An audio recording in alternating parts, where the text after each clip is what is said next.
Mi nombre es Don Emilio, y a mis 73 años, nunca imaginé que la mano que me robaría todo sería la de mi propia hija, Mónica. Duele decirlo, ¿sabe? Duele en el alma, como una espina que se clava en lo más hondo y no deja de punzar. Pero, ¿saben qué? Este viejo carpintero no estaba tan acabado como creían.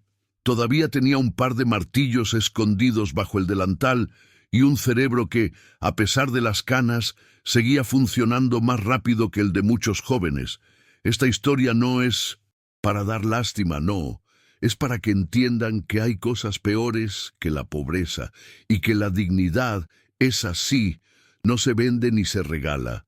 Si me pregunta por qué decidí hablar ahora, es porque a veces uno necesita sacar lo que lleva dentro, como cuando un tronco está lleno de nudos y para trabajarlo bien, hay que liberarlo de todo lo que le estorba.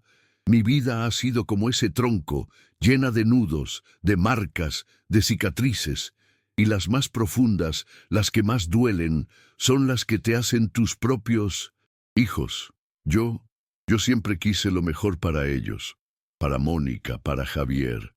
Uno trabaja, se rompe el lomo, sueña con un futuro mejor para sus muchachos. Les da todo, y cuando digo todo, es hasta el último aliento, hasta el último centavo que uno suda con sus propias manos. Recuerdo, como si fuera ayer, el día que Esperanza, mi esposa, se fue. El sol de Guadalajara se sintió frío ese día. Ella siempre fue el motor, la sonrisa en la casa, la que ponía orden en mi taller y en mi cabeza. Con ella, todo parecía posible. Sin ella la casa se hizo grande, vacía, y yo me sentí como un barco sin brújula en medio de la tormenta. Fue entonces, justo cuando más vulnerable estaba, cuando el dolor me nublaba la vista y el juicio, que Mónica, mi Mónica, vio su oportunidad. Ella, la contadora, la brillante, la que siempre fue mi orgullo, la que pensé seguiría el legado de Esperanza de cuidar de este viejo. Qué ingenuo fui, qué ciego me volví por el amor de padre. Ella se me acercó con una dulzura que hoy me parece veneno, con una solicitud que sonaba a consuelo y me dijo: «Papá, no te preocupes por nada, yo me encargo de todo, tú descansa». Y yo, Don Emilio, el carpintero que había construido casas y sueños con sus propias manos, firmé lo que ella me puso enfrente, sin leer bien, sin preguntar, solo confiando en esa voz que creí sincera. Ahora sé que fue mi mayor error, mi pecado capital. Pero como le dije, este viejo tenía un plan forjado en el silencio del taller, entre el olor a madera y el eco de los recuerdos. Porque uno puede ser viejo, sí, uno puede estar cansado, sí, pero la dignidad, esa no la tumba ni la peor traición. Y un carpintero sabe cuando una tabla está podrida y cómo hacer para que no derribe la casa entera. Si le contara todas las veces que dejé de comprar algo para mí por ellos, pensarían que exagero. Pero es la verdad. Desde que Esperanza y yo nos casamos, nuestro sueño no fue tener un gran patrimonio, sino darles a Mónica y Javier una vida que nosotros no tuvimos. Recuerdo a Mónica de niña, siempre tan vivaracha, tan inteligente. Quería ser contadora, decía ella, como las señoras de las películas que veíamos los domingos. Y yo, que apenas terminé la primaria, me sentía el hombre más orgulloso del mundo. ¿Cómo no apoyarla? Por ella trabajé el doble. El taller, que antes cerraba a las 6, ahora extendía su horario hasta las 10, a veces hasta la medianoche. La herramienta ya no era solo para construir, sino para forjar su futuro. Una vez, Mónica necesitaba unos libros carísimos para la universidad. El costo era casi lo de un mes de renta del local. Esperanza estaba preocupada. No llegábamos a fin de mes. Yo, esa misma tarde, me levanté del banco de trabajo. Me quité el delantal y fui a la casa. Saqué de la gaveta mi reloj de bolsillo, ese que mi propio padre me dio cuando cumplí 18. Era de plata, con un grabado bonito, y siempre lo usaba. Lo miré un buen rato. Le di cuerda una última. vez para escuchar su tic-tac. Se lo di a Esperanza y le dije, véndelo. Esos libros son más importantes que un pedazo de metal. Mi esposa me miró con ojos llenos de lágrimas, y yo le sonreí, aunque por dentro me dolía el alma. Al día siguiente, Mónica tenía sus libros. Nunca supo de dónde salió el dinero. Ella, feliz, me abrazó y me dijo, «Gracias, papá. Vas a ver, esto va a valer la pena». Y yo le creí. Creí que ese abrazo valía más que cualquier reloj. Con Javier fue diferente. Él era más de manos, como yo, pero le encantaban los autos. Quería estudiar mecánica automotriz. Recuerdo que cuando terminó la secundaria, se obsesionó con una bicicleta de carreras, roja, brillante. La veía en la vitrina de una tienda cada vez que pasábamos por ahí. Era moderna, con muchos cambios. Yo la veía y veía el precio, y me parecía una locura. Pero ver la mirada de mi hijo, esa mezcla de deseo y resignación porque sabía que no podíamos, me partía el corazón. Así que, durante un mes entero, inventé que ya había almorzado en casa de un amigo o que tenía mucha prisa. Me comía mi torta de huevo con chile en el taller, a escondidas, o a veces ni eso. Ese dinero que ahorraba en la comida lo guardaba en una cajita de madera que hice yo mismo. Cuando fue su cumpleaños, le puse la bicicleta en la sala, con un moño enorme. Sus ojos se abrieron como platos, y su sonrisa, esa sonrisa, créame, me alimentó más que cualquier comida. Él me abrazó y me dijo, «Eres el mejor papá». ¿Sabe? Esas palabras, esos abrazos, eran el único pago que Esperanza y yo esperábamos. Nuestra casa, la que Mónica quería vender, la construimos Esperanza y yo ladrillo a ladrillo, ahorro a ahorro. No era una mansión, pero era nuestro hogar. Cada tabla del piso, cada ventana. Recuerdo que cuando poníamos el techo, una de esas vigas de madera se me resbaló y casi me caigo. Esperanza, en su último mes de embarazo, me gritó desde abajo, «Emilio, ten cuidado, por Dios». Y yo me aferré como pude, pensando en el bebé que venía, en la familia que estábamos forjando. Con el tiempo, cada habitación tenía una historia. La mecedora que hice para Esperanza cuando nació Mónica, la cama que elaboré para Javier cuando ya no cabía en su cuna, el comedor donde comíamos todos los domingos riendo, discutiendo, pero siempre juntos. Ese comedor, hecho con mis propias manos, fue testigo de nuestras alegrías y tristezas. No escatimamos en nada para su educación. Mónica en la universidad, Javier en la escuela, en técnica, siempre con los mejores útiles, con ropa digna, mientras Esperanza y yo seguíamos con nuestra vida humilde, pero llena de dicha. Mi ropa era siempre la misma, remendada, mis zapatos gastados. Pero eso no importaba. Lo que importaba era verlos a ellos crecer, convertirse en personas de bien. Recuerdo una vez que Mónica me dijo, ya de contadora, con su flamante título, «Papá, ahora te voy a dar la vida que mereces. Voy a hacer que nunca te falte nada». Yo sonreí. Pensé, mi hija, qué noble. Y le creí. Sí, le creí. Porque ¿cómo no creerle a la carne de tu carne, a la que criaste con tanto amor? Todo lo que hice, cada gota de sudor, cada sacrificio, fue por ellos. Por ese futuro que yo quería para ellos, un futuro donde no tuvieran que romperse el alma como yo, donde tuvieran oportunidades. La idea de que ellos se valieran por sí mismos, con una profesión, con un camino claro, era mi mayor orgullo. El testamento vivo de Esperanza y mío. Creer en el amor de un hijo es, a veces, la mayor ceguera de un padre. El abandono no llegó de golpe, ¿sabe?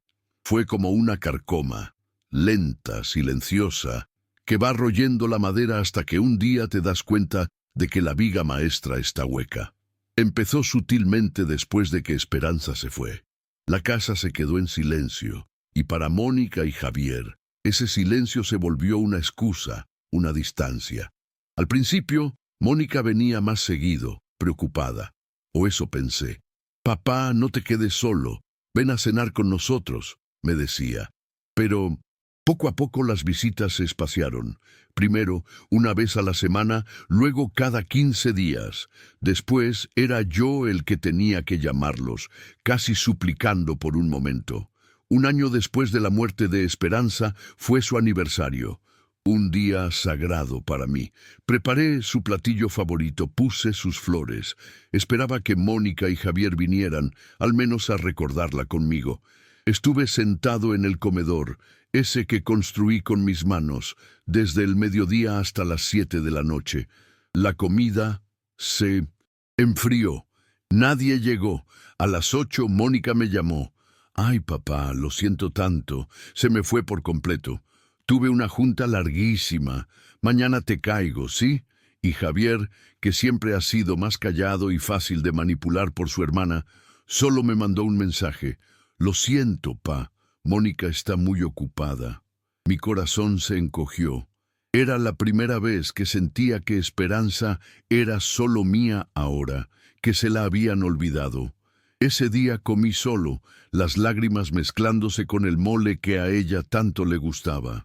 Las humillaciones se volvieron más evidentes. Cuando por fin venían, era siempre deprisa. Mónica, con su ropa elegante de oficina, me miraba como si yo fuera un mueble viejo y empolvado.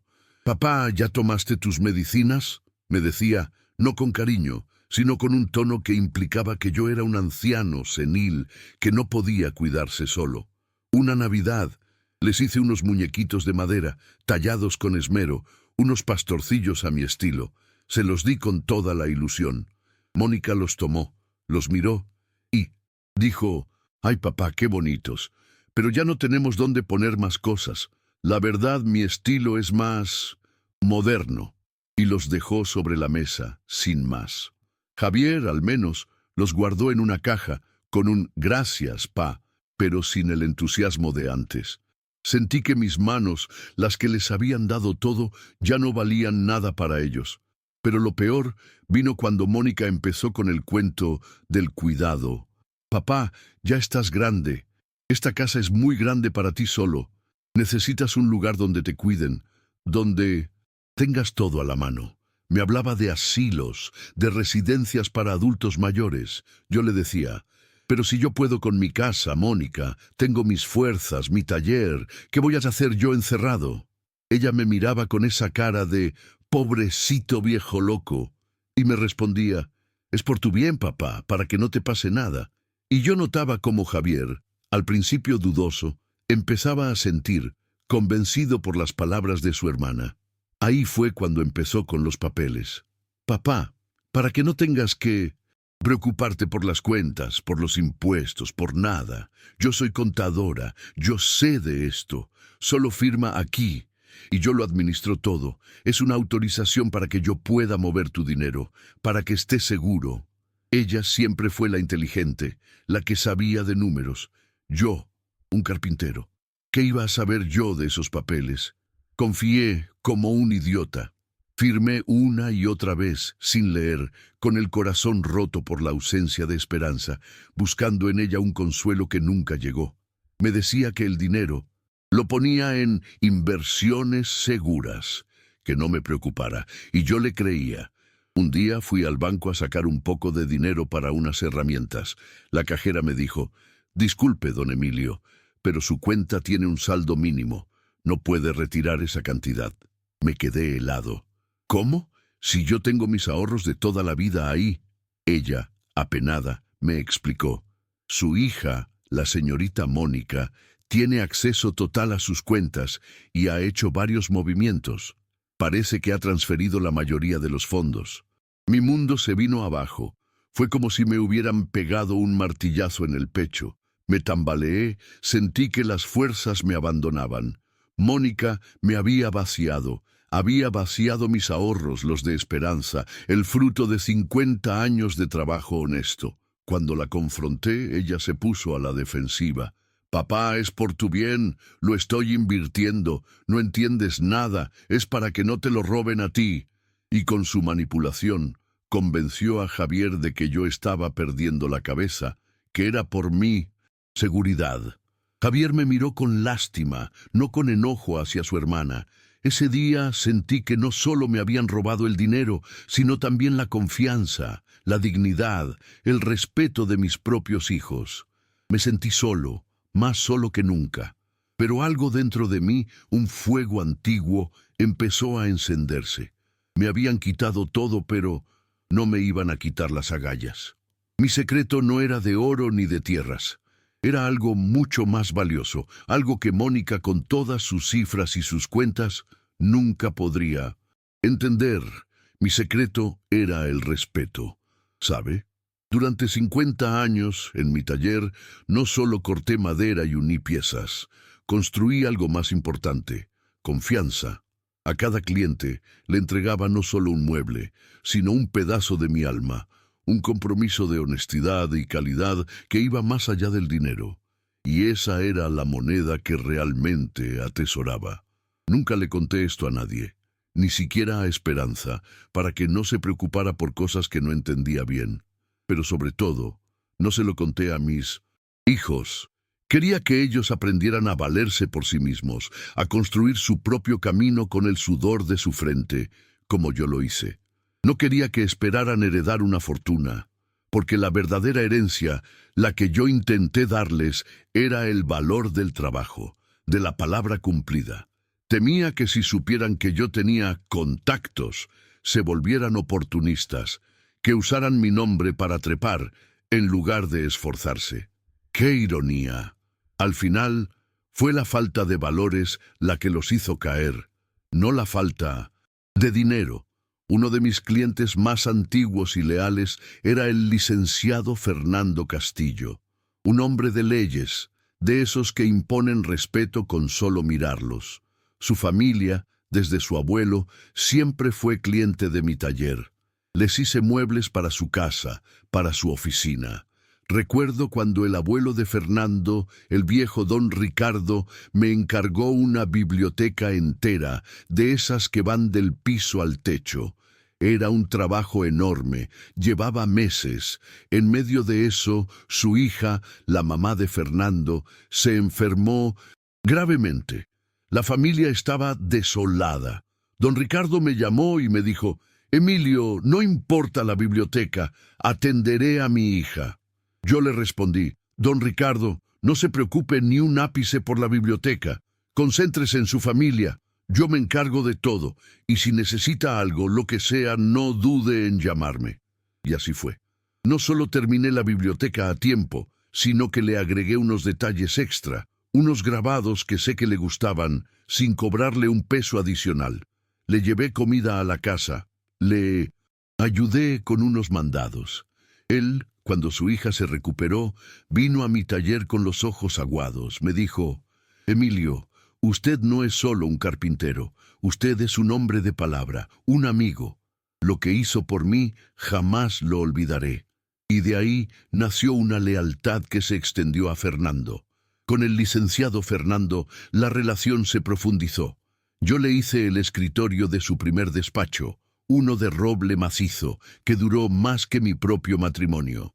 También le hice la cuna de su primer hijo. Recuerdo una vez que estaba remodelando su casa de campo a las afueras de Guadalajara. Necesitaba unas puertas de madera muy específicas, talladas a mano, con un diseño complicado, y las quería en una semana, porque venían unos socios importantes de fuera. Todos los carpinteros le habían dicho que era imposible. Él me llamó, casi desesperado: «Don Emilio, por favor, ¿podrá usted?». Y yo, que ya tenía el taller lleno, me quedé despierto noches enteras, con ayuda de mi aprendiz de entonces, para terminar esas puertas. Cuando las instalé perfectamente ajustadas, él me miró y me dijo: «Emilio, usted es un mago. Le debo una, y de las grandes. Lo que necesite, cuando lo necesite, solo dígamelo». Y me dio su tarjeta personal, con su número directo. Yo la guardé en mi billetera sin pensar que algún día la necesitaría. Era solo un gesto de agradecimiento, pensé. Había otros, claro. El doctor Cárdenas, por ejemplo. Le hice el mobiliario de su consultorio, todo a medida. Un día, su esposa se fracturó una pierna y necesitaban unas muletas especiales de madera, ajustables, porque las del hospital le lastimaban. Yo se las hice en un día, con las medidas exactas. Nunca me cobró una consulta por eso. El ingeniero Soto, el de las construcciones grandes, me encargó una mesa de conferencias enorme para 30 personas en tiempo récord. Yo se la hice. Él, a cambio, siempre se aseguraba de que mis trabajos tuvieran los mejores materiales, sin que yo tuviera que pagarlos extra. Eran favores que no se cobraban, sino que se quedaban grabados en el alma. Nunca alardeé de estas conexiones. Para mí eran el resultado de hacer mi trabajo bien, con pasión y honestidad. Eran la prueba de que un buen nombre vale más que cualquier fortuna. Por eso, cuando Mónica empezó a despojarme de todo, cuando sentí que el agua me llegaba al cuello, mi primer instinto fue la desesperación.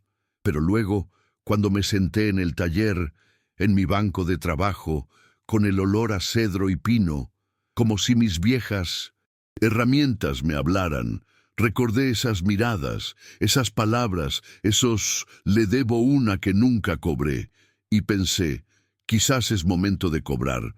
Me sentí como un viejo roble, que por fuera parece seco, pero cuyas raíces se extienden profundas, ancladas en la tierra, en la gente de bien. Y en ese momento me sentí menos solo. Sentí que tenía cómplices, aunque ellos no lo supieran aún. Y usted, que me escucha, ahora es mi cómplice también. Sabe mi secreto.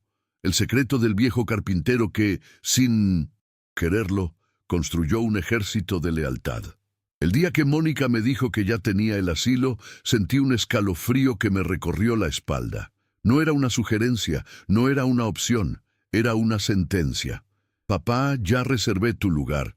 Es un sitio muy bonito, con jardín. Estarás muy cómodo. Me lo dijo con una sonrisa, con esa falsa dulzura que ya se me hacía insoportable. Y me enseñó unas fotos. Paredes blancas, camas uniformes, puros ancianos sentados mirando al vacío.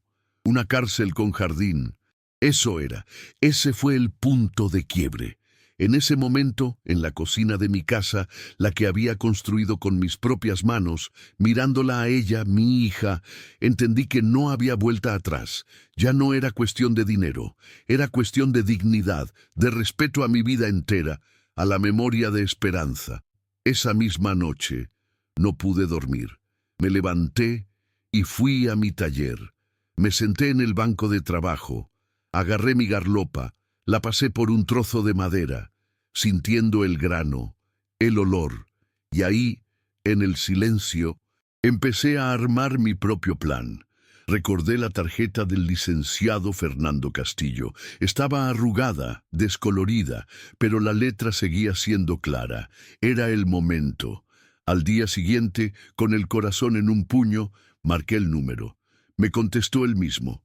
«Don Emilio, qué gusto escucharlo. Tanto tiempo. ¿Cómo ha estado?» Su voz, cálida, me dio un poco de esperanza. Le dije: «Licenciado, necesito un favor, uno muy grande. Sé que me debe una, y es hora de cobrarla». Le conté mi historia, con la voz entrecortada al principio, pero luego con una claridad y una rabia que no sabía que tenía. Le hablé de Mónica, de los papeles, del asilo, del dinero de mis ahorros. Él escuchó atentamente, sin interrumpir. Cuando terminé, hubo un silencio. Luego me dijo: «Don Emilio, su historia me parte el alma. No solo le debo una, le debo muchas. Usted es un hombre íntegro. Venga a mi oficina mañana a primera hora. No se preocupe por nada. Esto lo vamos a arreglar». Con el licenciado Castillo de mi lado, la maquinaria empezó a moverse. Él me instruyó para que reuniera toda la evidencia que pudiera, y yo, que no soy ningún tonto, ya había estado reuniendo cosas. Copias de los estados de cuenta falsos que Mónica me había mostrado, contrastadas con los verdaderos que, con mucha dificultad, pude conseguir en el banco antes de que me cortara el acceso. Los recibos de pagos de algunas de mis inversiones inexistentes. Incluso, un día, Puse mi viejo grabador de casetes, ese que usaba para grabar programas de radio, en un rincón de la cocina cuando Mónica y Javier hablaban del asilo y de la venta de la casa. Escuché su voz, fría, calculando cuánto sacaría de la venta, cómo minimizaría mis gastos en el asilo. Fue como escuchar a una extraña, no a mi hija. Ese casete, con el crujido del audio, fue mi arma secreta. El licenciado Castillo, con esa habilidad que solo tienen los grandes abogados, montó el caso. No se trataba solo de recuperar el dinero, sino de exponer la traición, de dejar al descubierto la verdad. Presentamos una demanda por fraude, por abuso de confianza, por despojo. Mónica, al principio, se burló. Mi padre está senil, no sabe lo que hace, es un malentendido. Ella, la contadora, creía que tenía todo bajo control, que sus manipulaciones eran perfectas, pero no contaba con la lealtad que yo había sembrado en otros corazones. La sorpresa en su cara, cuando vio al licenciado Fernando Castillo a mi lado, fue algo que no olvidaré jamás. Su rostro se descompuso. Sabía que no estaba lidiando con el viejo carpintero ingenuo, sino con toda una institución legal. El juicio fue tenso. Mónica presentó sus papeles, sus comprobantes, pero el licenciado Castillo, con cada pregunta, fue desgranando sus mentiras. Mis pruebas, ese viejo casete, los estados de cuenta, los testimonios de los bancos que confirmaron que Mónica había vaciado mis fondos y falsificado mis firmas en algunos documentos, fueron irrefutables. La verdad, ¿sabe?, tiene una fuerza que ninguna mentira puede vencer. Javier, mi otro hijo, estaba presente. Al principio, su cara era de confusión, de no entender qué pasaba, pero a medida que las pruebas se acumulaban, que las palabras de Mónica sonaban huecas y las mías eran respaldadas por hechos, vi cómo su mirada cambiaba. De la duda pasó a la sorpresa y de la sorpresa a la vergüenza, a la profunda vergüenza. Se dio cuenta de que su hermana lo había manipulado, de que había creído sus mentiras sobre mi senilidad y mi incapacidad. El juez, un hombre serio, sentenció a favor mío. Mónica fue obligada a devolver cada centavo, con intereses, y a revertir cualquier movimiento de propiedad sobre mi casa. Además, se le abrieron cargos por fraude. La multa fue considerable y su reputación como contadora quedó por los suelos. Cuando el veredicto resonó en la sala, Mónica se desmoronó. Lloró, se arrodilló, intentó acercarse a mí. «Papá, por favor, te juro que lo hice por tu bien. Perdóname, fue un error». Sus lágrimas eran falsas, sus palabras vacías. Eran las lágrimas de quien ha sido desenmascarada, no de quien se arrepiente de verdad. Yo la miré, con una frialdad que me sorprendió a mí mismo. Le dije: «Mónica, el por tu bien no vacía el dinero de tus padres, ni los envía a un asilo. El amor no traiciona. Tú elegiste tu camino. Ahora asume las consecuencias». Javier, con la cara pálida, se acercó. «Papá, yo no lo sabía». Mónica me dijo: «Lo siento mucho, de verdad». Le vi el arrepentimiento, sincero en los ojos. Yo lo abracé. «Javier, tú no tuviste la culpa, pero debiste escucharme, no a ella. La confianza es un tesoro, pero se rompe fácil». Le perdoné, sí, pero la relación ya no sería la misma. Algo se había roto. La justicia me había devuelto lo que era mío, pero no podía devolverme la inocencia, la fe ciega en mi propia sangre. Me fui de la corte con la cabeza en alto, el dinero en el banco, mi casa segura y una lección que no se aprende en la carpintería, que no todo lo que brilla es oro, y que a veces quienes creemos que más nos quieren son quienes más nos pueden destruir. Recuperar mi casa y mi dinero fue solo el primer paso. El verdadero premio no fue material, ¿sabe? Fue la paz. La paz de levantarme cada mañana en mi propio hogar, rodeado de mis viejos muebles, de mis recuerdos, sin el miedo constante de que alguien viniera a sacarme. la paz de sentir que mi dignidad estaba intacta, que no me había dejado doblegar. Mónica, después de todo, perdió su trabajo, su reputación. Entró en una espiral de deudas de la que le costó mucho salir. Una vez me la encontré en la calle, me miró y bajó la cabeza. No me acerqué. No había rencor en mí, no. Solo una profunda tristeza por la hija que perdí mucho antes de que se la llevara la codicia. Con Javier, la relación se ha ido reconstruyendo, despacio, como una madera que ha sido lijada y pulida con cuidado. Él viene a veces a verme, me ayuda con las cosas del jardín. No hablamos mucho del pasado, pero en sus ojos veo el respeto que antes me negaba. Aprendió su lección, y eso, para un padre, es un consuelo. Después de todo el ajetreo, lo primero que hice fue darle una buena mano de cariño a mi casa. Lijé los pisos, resanuré las paredes, pinté con colores claros que Esperanza hubiera amado. Convertí el pequeño patio trasero en un jardín florido, con bugambilias y jazmines que me recuerdan a ella. Los fines de semana, mis viejos amigos del barrio vienen a tomar café conmigo. Nos sentamos en porche con el sol de Guadalajara y hablamos de la vida, de lo que le pasó a uno y a otro. Compartimos anécdotas, reímos. Esos momentos, esas risas sinceras, valen más que todos los millones del mundo. Porque no es el dinero lo que te da felicidad, es la compañía, la conexión humana, el sentimiento de pertenencia. También volví al taller. No para trabajar como antes, no. Mis manos ya no tienen la misma fuerza, pero sí para enseñar. Hay unos muchachos jóvenes del barrio que tienen ganas de aprender el oficio. Vienen a mi taller y yo les enseño a manejar las herramientas, a distinguir la madera, a respetar el material. Les hablo no solo de carpintería, sino de la vida, de la importancia de ser honesto, de cumplir la palabra. Les digo que un buen nombre es la mejor herencia que uno puede dejar. Ver sus ojos curiosos, sus manos ávidas por aprender, me llena de una alegría que no sentía hace mucho tiempo. Es como si una parte de mí, de mi legado, continuara a través de ellos. A veces me encuentro con el licenciado Fernando Castillo en algún café. Siempre se acerca, me saluda con un afecto genuino. Don Emilio, me da gusto verlo también. Me cuenta de su familia, de sus casos. Nunca le he podido pagar sus servicios. Él nunca ha querido cobrarme. Dice que su pago fue hacer justicia a un hombre íntegro.